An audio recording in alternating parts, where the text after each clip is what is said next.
Assalamualaikum warahmatullahi wabarakatuh. Perkenalkan, saya Siti Amelia Putri, NIM 181201163. Saya dari PSIK 5C2. Saat ini saya akan melakukan evaluasi, yaitu menjelaskan sedikit mengenai varikokel. Varikokel merupakan dilatasi abnormal vena dari symptomatic cord, biasanya disebabkan oleh ketidakmampuan katup pada vena spermatid internal, atau bisa disebut juga varikokel merupakan varicositis plexus pampiniformis chorda spermatik yang membentuk benjolan skrotum yang terasa seperti kantong cacing. Plexus pampiniformis adalah sekelompok vena di skrotum. Vena ini membantu mendinginkan darah sebelum mengalir ke arteri testis yang memasuk darah testis. Jika testis terlalu panas, maka sperma yang sehat tidak dapat diproduksi. Varikokel ini biasanya terjadi pada laki-laki. Resiko terjadinya itu 10-15% pada laki-laki atau pria. Kemudian varikokel merupakan salah satu penyebab infertilitas pada pria.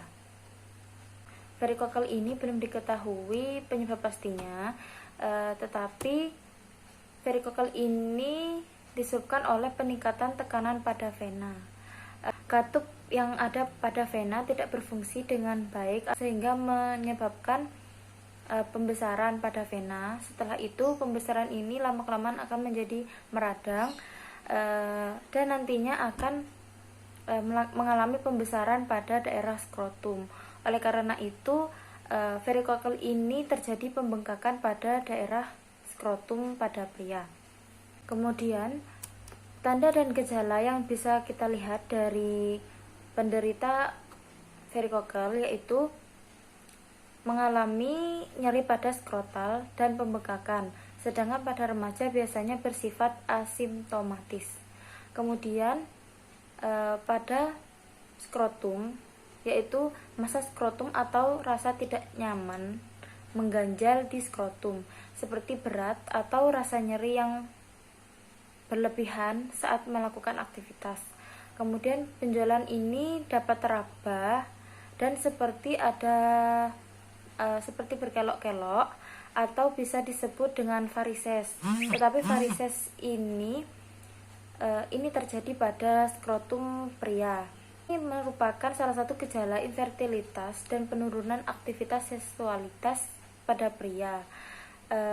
Oleh karena itu, varikokel ini bersifat asimptomatis. Klasifikasi varikokel ada 4 derajat, yaitu yang pertama, varikokel teraba saat pasien berdiri dan manuver falsafa berulang kali.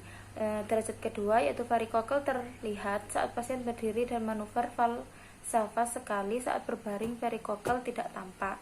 Kemudian derajat ketiga, varikokel teraba dan terlihat jelas saat pasien berdiri tanpa manuver falsafa. Kemudian derajat keempat yaitu varikokel terlihat jelas baik pasien berdiri maupun duduk, seringkali disertai nyeri. Penata laksanaan pada penderita varikokel yaitu yang pertama operasi. Operasi ini disebut dengan varikokel selektomi, yaitu pembuluh darah yang mengalami dilatasi akan diangkat. Biasanya dilakukan di antara 3 tempat, yaitu inguinal, retroperitoneal, dan subinguinal. Inguinal untuk subinguinal yaitu pembedahan yang dilakukan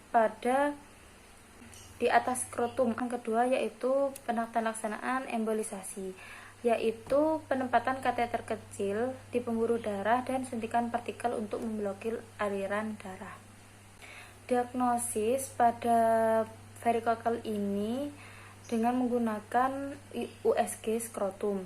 Ini tujuannya untuk melihat ukuran pembuluh darah dan aliran darah secara detail.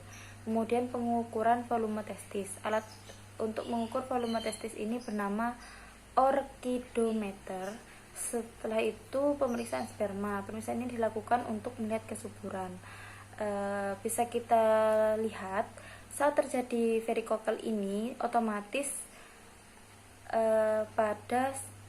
pada saluran vas deferens akan mengalami perubahan atau akan mengalami peradangan, sehingga untuk menyalurkan sperma yang ada di skrotum itu mengalami bermasalah. Bermasalahnya ini akan menurunkan kualitas sperma pada pria tersebut. Yang terakhir yaitu komplikasi. Komplikasi yang terjadi pada penderita varikokel yaitu mengecilnya testis. Ini terjadi karena katup pembuluh vena yang rusak dapat menyebabkan darah terkumpul dan menekan vena terus-menerus sehingga berisiko terpapar toksin dalam darah. Kondisi tersebut mengakibatkan kerusakan testis termasuk penyusutan testis. Kemudian yang kedua itu kemandulan. Kemandulan ini disebabkan karena varikokel membuat suhu di sekitar testis tetap tinggi, sehingga dapat mengganggu pembentukan fungsi atau pergerakan sperma. Last but not least, untuk mencegah terjadinya varikokel ini diperlukan beberapa tips-tips untuk penderita, yaitu untuk rutin berolahraga, paling tidak 3 kali seminggu atau 2 kali seminggu jika sibuk. Kemudian tetap mengonsumsi makanan yang kaya antioksidan, sayur dan buah yang mengandung vitamin A, C, E, dan zinc. Kemudian vitamin E yang kaya akan antioksidan, dan menghindari berendam terlalu lama pada air hangat. Setelah itu mengurangi atau jangan menggunakan celana yang terlalu ketat. Setelah itu menjaga suhu testis seharusnya lebih dingin dan lebih rendah dari suhu tubuh. Ketika suhu testis meningkat 1 derajat saja bisa mengurangi jumlah produksi sperma hingga 40% dan dapat mengurangi kualitasnya. Pola hidup sehat, mengelola stres psikologis, dan juga berhenti untuk mengonsumsi minuman keras dan merokok. Baik, itu saja yang bisa saya sampaikan. Terima kasih atas perhatiannya. Semoga apa yang sudah saya sampaikan pada pagi hari ini dapat bermanfaat. Saya undur diri. Wassalamualaikum warahmatullahi wabarakatuh.